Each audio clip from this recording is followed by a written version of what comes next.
This time on Poll Hub, religion has always been a big part of the American story, from the Pilgrims fleeing persecution to the faith-based anti-slavery movement, through various anti-Catholic and anti-Semitic periods, right up to the present day with the president posting an image of himself as Jesus while verbally attacking the Pope.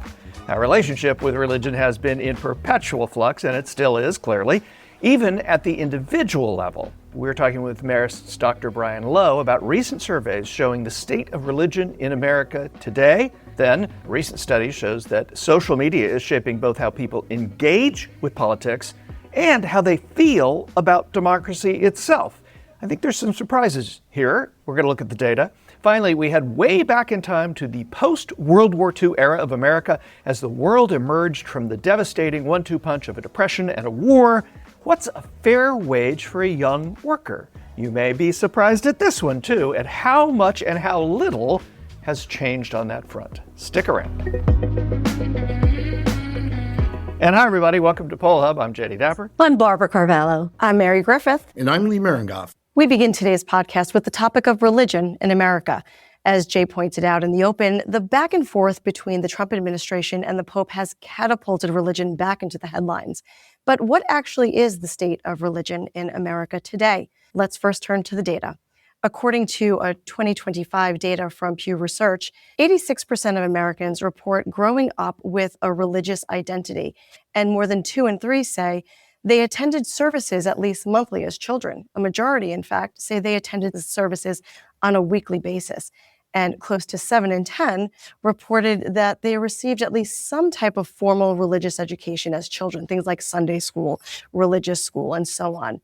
But here's the rub. Among adults who say religion was very important in their family growing up, 55% say religion remains very important to them currently, and 35% say they have left the religion of their childhood. And now when we fast forward a little bit, looking at how children are raised today, 42% of U.S. parents, according to Pew, that is adults with children under the age of 18 living in their household, say that they pray or read scripture with at least one of their children. And 34% say they send their children to a Sunday school or another organized program. So now here to provide us with a little bit of insight is Dr. Brian Lowe, who is a lecturer of religious studies right here on the Marist University campus. Welcome to the podcast, Dr. Lowe. Thank you so much for having me today. So I just want to start off with this data, as well as other data, indicate that religion is less important in American life than it has been previously. Is that an accurate characterization? And if so, why? I would generally say yes. I think that, the statistics show that religious participation is down, right? The number of people who identify as religious is up, as irreligious is going up, right? And there have been a number of articles about the rise of what we can call the nuns, right? Or the people who say we are not affiliated with anything in particular. It's been rising, I think. And so these numbers don't particularly surprise me.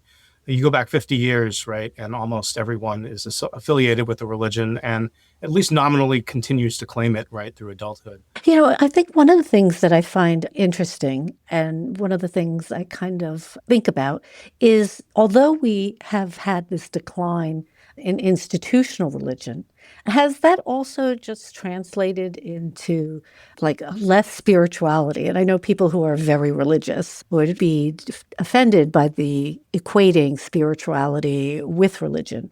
But is some of these changes that we are seeing in religious attendance and religious rituals and religious identity, is it more a symptom of the fact that all institutions in society at this point have seen dramatic declines, religion only being one of them? Or is there something else here? So I do think that we have an intersection of a number of different dynamics at play here, right? As you did say, the decline of, colloquially, it's been called third spaces, right? Places where people meet outside of work and outside of school has been well noted in a number of different studies. And I do think that religious practice is a symptom of that as well. There are other aspects that have contributed to, I think, the decline of institutional religion, including sort of a loss of faith, I think, in sort of larger, what we might call meta-narratives, the bigger stories, right, that Americans associate themselves with. Right. So you'll see, in addition to the loss of these third spaces, also in the current generations, right, a loss in the bigger meta narrative of, say, the American dream and whether or not that is achievable. Right. And many people, I think, are finding it harder to believe that these greater stories really do jive with their own personal experiences.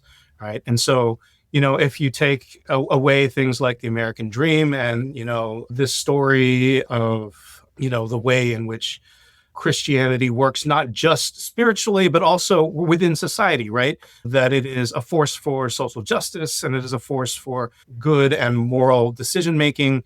I think there have been a number of incidents and sort of just general trends that have perhaps caused people to doubt those sort of the power of those fundamental stories, right?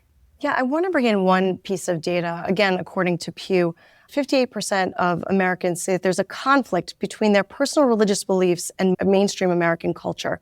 Dr. Lowe, what do you think about this statistic? I mean, is there this concept that if you do not completely agree with the teachings of your religion, that some Americans may turn their back from the organized religion itself? Do you think that has something to do with it here? I think anytime there is a sense of cognitive dissonance, people have to resolve that somehow. Right. And in many cases, that does involve a choice, right, to leave an organized practice, particularly if that person feels very strongly about a sense of morality that does not jive with a religion's sense of morality, right? In these days, simply because Christianity is the majority religion here in the U.S., right, you can look at all of the hot button issues that we have, and those involve a completely different moral understanding of what it means to be here, right? What it means to be good, what it means to be valuable to society, and all those different sorts of things. And so when we have like a core moral difference, often we find people falling away. And because of the nature of technology, right, it's impossible to live in the sorts of more singular moral communities that we used to. Now, any day I can, turn on YouTube and get 4 or 5 different takes on the same situation that each have their own differing set of moral valences, right? And so that's another dynamic I think is in play here is all of this tech that exposes us to more viewpoints that may sort of pull us away from, sort of a more monolithic understanding that many religions, not all, but many religions tend to paint. Probably about 20, 25 years ago, I had a friend whose son was 7 years old, and he decided that he needed a religion. Both of his parents were agnostic, and I guess he was tired of kids at school, asking him, so what is your religion? So he decided, even though, one parent grew up agnostic and the other parent was Jewish, that he was going to join a Christian order. And so, he hopped on a train to find this group, which was known for their choir in New York City, and decided that he wanted to join up and live with them because he wanted to have a religion. Do you think we would find that situation today, or has it gotten to the point, at least with the students that you teach and, the study that you have had, is that something that would be extremely uncommon today for people to feel so out of place without a religion? Well, I think, we've been talking a lot about the various factors that have, led people to lose their religion. I would note that particularly now, there's a countervailing trend, right, in which people are experiencing the things that you have expressed, right? People are, in many ways, because of the loss of, these third spaces, more lonely and more isolated than they used to. And I think belonging is one of the most fundamental human needs. And so anytime we have people that feel like they're lacking a community, you will see a rise in religious practice. I remember teaching a class at a different college. I was an adjunct at Emmanuel College for a while before moving to New York. And I taught a single class there, and I brought them to a Buddhist temple across town just to show them what it was like and have them, talk to some of the monks there. And I was surprised to learn that one of the students in my class, completely unprompted, started getting up at 6 a.m. and making the commute, which was a 40-minute commute across town, to meditate with this Buddhist Sangha right in North Massachusetts. And, I think that this is just, again, characteristic of people trying to find a place somewhere. Religions, I think, do offer that. And so in many cases where we have populations that don't feel like they are supported by the majority culture around them, we will find, right, people going to sort of alternative, perhaps, right, religious spaces. And I don't mean alternative in the sense of sort of general majority culture, but alternative to the specific places that they're in.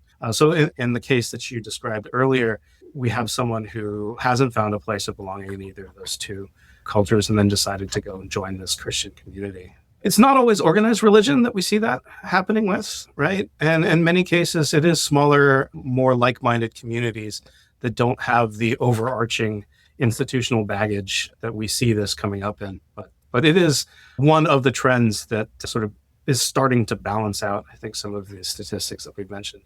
And I want to thank you for bringing up that point, because I did want to point out that your scholarly work does, in fact, focus on Asian religion. And that was something that we were actually discussing here in the office, which is as people perhaps are being turned off a little bit more and more to traditional Western religions, has there been this turn to more Eastern beliefs and more Eastern practices? I think the heyday of interest, in Eastern practices probably peaked in the 60s and 70s, right, with the hippie culture and sort of all of that sort of thing. So, you have, books like the Dharma Bums and things like that coming out. I don't think that Asian religions have lost their mystique in a particular way, but I think because of the way in which, to their credit, the current generation is a little bit more hesitant about exoticizing other cultures, right? We don't have some of the same sort of, Eastern religions have the answer to all of the ills of the West, that might have been a little bit more prevalent in previous times. But I will say that their, interest in East Asian religions continues strong, and that these alternatives are there, right, for people who have been disillusioned along these lines. And we do often find people turning that way for at least a short time to do some of their seeking there. Just before we go, I'd like you to kind of look into your crystal ball and think about, what these patterns of belief and practice and generational change that we're seeing now, and what does that bode for the future of, our kind of cultural commonness in the U.S. and other social trends. So I don't know what will happen, obviously.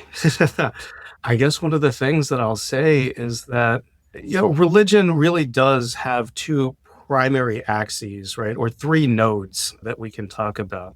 And this is taken from Jonathan Haidt's work and a number of other people, going all the way back to Emil Durkheim, who's, one of the founders of modern sociology. Right. And he'll talk about the fact that religion really involves action, right, belief, and belonging, right? All three of these things are inextricably tied together. And so, as we move forward into the future and we're looking at increasing digitization and these sorts of things, my hope, right, is that, regardless of whether it's a traditional institutional religion, right, or whether it's, a spiritual environmental commune of some sort, or all of these different ways in which spirituality can play itself out, that people will find each other, right, and create communities that involve physical practice, right? I very much hope that sort of the social media connections that our current generation of students have in many ways relied upon start to fade a little further into the background, and that people start engaging, right, not just digitally, right, but physically together again. I think if religion is going to continue to play as powerful a role in sort of American cultural life as it has, there will need to be a way in which people start making practice a regular part of the way in which we relate to the people around us. Well, Dr. Brian Lowe, this has been a fascinating conversation, and we thank you for your time and hope to see you on campus. Thank you so much for having me here. I really appreciate being on the show. So we've talked about social media a lot over the last 7 or 8 years on this podcast. And look, everybody has. Social media is a huge part of our lives and our society and our economy. But there's some really interesting new data that we found from a Gallup and Charles F. Kettering Foundation study. It's more than just a survey. It's really a study that looked at social media and politics. Now, you might say, okay, social media politics, sure, we have a Twitter-in-chief or whatever we ought to call him. That's nothing new. What's new about this is looking at how people view democracy and how much they use social media. So as opposed to how much they use social media and how engaged with politics they are, which we've talked about, this is a little bit different. So this Gallup and Kettering Foundation study, which was released just last month in March, 44% of heavy social media users, and that's more than 5 hours or more per day, which sounds like a lot, but think about it. These 44% say ordinary citizens can influence government. 30% of non-heavy social media users say the same. So the more you use social media, the study finds, the more you believe that citizens can influence government. Heavy users are more likely to believe actions like protesting, speaking out, attending town halls, campaigning, donating to politicians, that kind of thing, that makes a difference. They're also more likely to believe that their fellow citizens respect them and that the government is sensitive to their issues. So the suggestion here in this study is that the heavy users actually have kind of a higher civic engagement, or at least a civic awareness, and feel that that actually makes a difference. But that's only part of the story. This is the flip side, the views on democracy. 57% in this study, 57% of heavy social media users say democracy is the best form of government. 70% of light or non-users say the same. So heavy users are more open to alternatives and critiques of democratic systems and have a little bit less faith in democracy. Do those go hand in handly as a political scientist, or is that surprising and they seem to be coming from opposite ends? Well, at first, when I saw the numbers, the first thing I reacted to was that public opinion is a little complex because you can ask a question and you're going to get an answer to what you're asking. So on the surface, this seems to be very contradictory, but then it also suggests, and I think you teased it well with, do I feel I have greater efficacy because I'm able to participate, but then because I'm participating so much, I'm realizing how little benefit I'm getting from it in a concrete terms. So it's not we hear a lot about social media, and obviously there's a debate between how much it democratizes and how much it divides. And clearly, when it comes to democracy, it's not exactly clear because there is this, as you said, flip or a twist in the numbers, which suggests there may be even long-term implications for this as we go more into social media and heavy use. What does it mean for the democracy itself? Even though people are going to have access, you can go out and tweet to your followers or whatever it is. You can X them. Barb, what I'm curious about is, are heavy social media users, is it that they're heavy social media users, or are there consistent traits among heavy social media users that are actually more predictive of this kind of thing? So if we look back at the non-social media days of political science and studying political behavior, particularly efficacy and engagement, usually that translated into people taking roles in government, taking roles in their community. And I think part of what we're seeing is that social media isn't necessarily connected to those communities. So you have that distancing from what is participation, what is engagement, and then actually being able to do something locally in your community with fellow citizens, either in any of the kinds of community institutions and organizations that we had seen in the past. So I don't think that it's necessarily that engagement, breeds distrust in democracy, but rather the fact that social media has distanced us from the institutions of that democracy. And so when you're looking at people who are very active on social media, they are engaged, they have high civic efficacy, meaning that they feel that they can actually accomplish things and make a difference in politics by being engaged and active. But yet they are also those who tend to be most critical about democracy. In other words, democracy may not be working. They may not be satisfied with the politicians who are currently in office. They may disagree with a lot of policy. Even if they are happy about the politicians who are in office, they may not be happy with what they're doing. So I think what we see on social media is first a distancing from what traditionally has been engagement in a much more local, community, and personal way. And then also the fact that this is a place where people can air their views. This has become the town hall, the town center. Yeah, and so you can actually have a very broad and very wide constituency or following, and yet not have any real connection to those individuals. Barb, in reading through the data, satisfaction came to my mind. And no, I'm not a political scientist, but I want to just bring a little bit of a historical perspective here.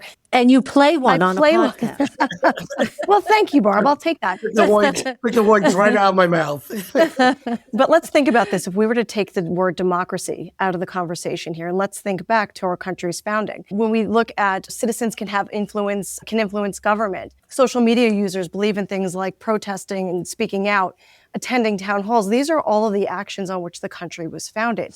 So when we think about it in that context, it's this idea that perhaps it's not the ideals on which the country was founded, but it is the dissatisfaction with the government and the interaction between American citizens and politicians and the institution, Barb, as you pointed out, that we're really looking at. It's an idea of dissatisfaction, rather the idea of the type of government that is in place. I got a question for you guys. So can you do a survey like this right now and not be thinking of Donald Trump as the social media in chief? I mean, is he so dominating social media? Everybody's doing it, Jay. You pointed out all these heavy users, 5 hours plus daily. But when you talk about trust in government, getting things done, the fact that you have a president with a high disapproval rating and people very frustrated about what's going on, is that shaping these attitudes towards, I can make a difference? I mean, I don't know.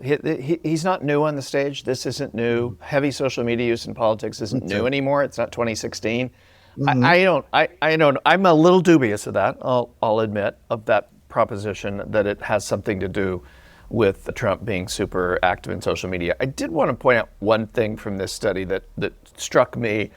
And it's the big, I'm looking for the big differences, right? There are a lot of these questions they ask where there isn't that much difference between not using social media and heavy use. But there's two that really stood out. Facts are just opinions and points of view. 9% of people who don't use social media believe that. 16% that use 5 hours or more believe that. Not a huge, again, it's not huge numbers, but as a percentage difference, it's actually a fair amount. And this is a question we've asked and gotten a lot of attention for. It is sometimes okay for people to use violence as a way to achieve a political goal. 8% of people who don't use social media say that is okay. 22% of people that are heavy social media users say that. That's a big difference on something really critical.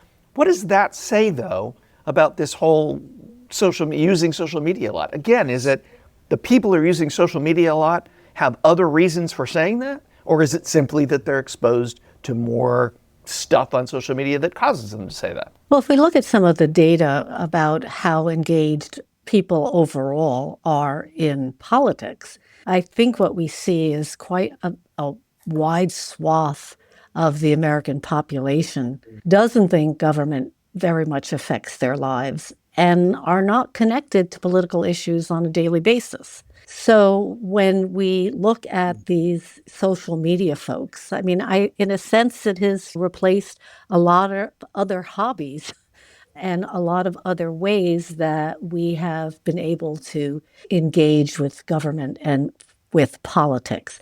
And I think what we see, and when we talk about the polarization in our society and the polarization in our politics, it's very much about the loudest voices and the voices that are spread the fastest and the voices that are spread the loudest.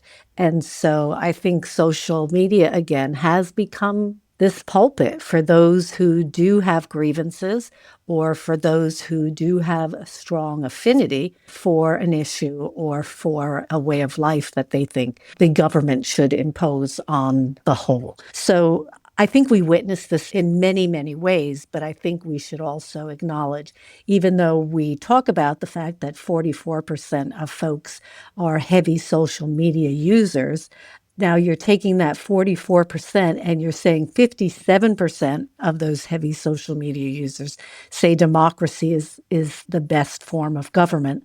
And so you keep minimizing, you keep segmenting this group. And so you're really looking at about, 20% of Americans as a whole who are heavy users who do not feel that democracy works. And so I think that even though the numbers feel very stark, when we do the math, it then makes more sense. And we know that on each side of the ledger, we have between 10 and 15%. I'm talking right and left, that really drive the discussions on both of those sides, and the rest of us are watching from the sidelines. I think it also has to do with the nature of the technology too. I mean, we've all talked about this and experienced this before, that digital technology provides a space when bringing us closer together because we can communicate from great distances quite quickly. And yet at the same time, there is this invisible barrier where you're not in the same place, in the same space as individuals. And so there is the ability to fuel the flames, given the technology that's available, to perhaps intensify a conversation, intensify the debate that's going on. And so this idea of extreme views being adopted, I think has a lot to do with the digital technology that we experience on a daily basis. But let's not also forget that even though social media distances, it also connects. And we've seen that globally too, when we look to other countries in terms of protests, or in this country as well. I mean, when you look at the protests that we have had, most recently. I mean, this is about people connecting on a particular issue and being able to connect in ways that they haven't in the past, for good or bad. Dial back to 1948. That's even pre-yours truly. So we're going way back in time. And the question, which was a Gallup national question, said, what would you say the minimum wage per hour should be today, 1948, for a single person just graduating from high school and starting out at a beginner's job in a factory in this area? So there's a lot of slicing of the deck there. But okay, so no surprise, these numbers are low. Okay, you're not going to write home about this. So less than 10 cents an hour is 1%. The plurality is 40 cents to 75 cents an hour, which is 39%. Then 75 cents to $1, 35%, and $1 or over, 18%. And then there's a no answer there. It's to add up to 100. So clearly this was all skewed way, way, way down into pocket change. And I don't know if that's totally surprising. There's some numbers here that today, $1 in 1948 terms is $13.85 now, which is kind of like in some places below the minimum wage. Federal minimum wage is $7.25. Some states like New York at $17, so a little bit on both sides there. But these are not figures that you can write home about. Anybody surprised by all this? It's really low in 1948. Well, I think if you just talk in real dollars, it's a good point that you're making, Lee, that a dollar in 1948 is worth almost $14 today. And so even though we don't necessarily think that can be a living wage in many places, the federal minimum wage is only $7.25, and it's been left to the states to make those adjustments. So I think that it speaks to what a lot of Americans are feeling, not just to have to do with the minimum wage, but the fact that things cost a lot more than the wages that people are getting and bringing in, even in full-time jobs. I mean, this is a very specific question about a beginner's job, and I do find it fascinating because time exactly we were a manufacturing economy, and that has changed over many times to today. And so it'd be interesting to see what Americans think a high schooler that can do prompt engineering in AI should be earning in a position. Well, let's just ask ChatGPT what it thinks, and then we can get the answer. Be careful. Be careful. You may be Yes, replaced. what's a factory? It's a different world, I have a number I was just calculating. I hope I did this correct. If you take the 1385, and multiply it by 37.5 hours, which may or may not be relevant for that time, and then 52 weeks, drum roll, $27,000 a year. So Yeah. let's think about living wage. I was surprised. So I'm with Barb here. That I think not surprised. I think this is the classic case of looking back at old polling data. It's the part that our students have so much fun with when they're looking. Sometimes they don't have fun, but in this case, looking back on really old questions, there can be a lot of fun in there in giving you, in one poll question, telling you how much has changed in America. Like, again, somebody out of high school getting a factory job and making what is essentially minimum wage today. I mean, there's almost no factory jobs, and leaving high school, that's not the jobs that you're going for. And yet, when you then look at this in $48 versus $2,026, they're actually fairly close. I mean, this is basically kind of the minimum wage that the majority of people here, or the plurality of people, said around $1 would be fair, 75 cents to $1 or more, and you kind of get a plurality there. I think that's really interesting because it speaks to how little has changed. Basically, we are paying that, and how much has changed. Who's getting a factory job out of high school, right? Yeah, it's a new world. But also, I mean, Jay, to your point, look at the question wording. I wonder what our students would think about, a single person just graduated from high school. I don't think that there are a ton of high schoolers who are getting married right out of high school, or graduates rather, getting married right out of high school. So that's a whole different perspective there. And just characterizing the question and distinguishing the question, a single person just graduated from high school, not married, getting their first job. So again, it's a little bit of a culture shock for them. Yeah, I think, Mary, when your children ask for a raise in their allowance, you can talk about it. What decade are we talking here, guys? Are we going, let's go back to the 40s. You're making a bundle of money every week. My son hustled me for more money just for doing some chores around the house last week. Well, it builds character, but costs money, I guess. Oh. I wonder which one that was. He can't listen to this one because he'll be like, what do Bob mean by that? No names. There were no names. No names were mentioned. Anyway, that does it for this week. I'm going to go back into our center and ask the students just how much fun this question was to work with and whether they think they're making too much money now because, after all, the grandparents are making $1 an hour and they were happy about it, maybe. Anyway, that does it for this week. We'll see you next week. Have a good time. That'll do it for Poll Hub this week. Poll Hub is produced by the Marist Poll at Marist University in Poughkeepsie, New York. Mary Griffith is our executive producer. Casey Schaff is our production supervisor. The Poll Hub team includes AJ Gambino, Tommy Rogers, Cassie Connors, Sylvia Weiser, and Molly Goodger. If you enjoy Poll Hub, consider telling a friend about us.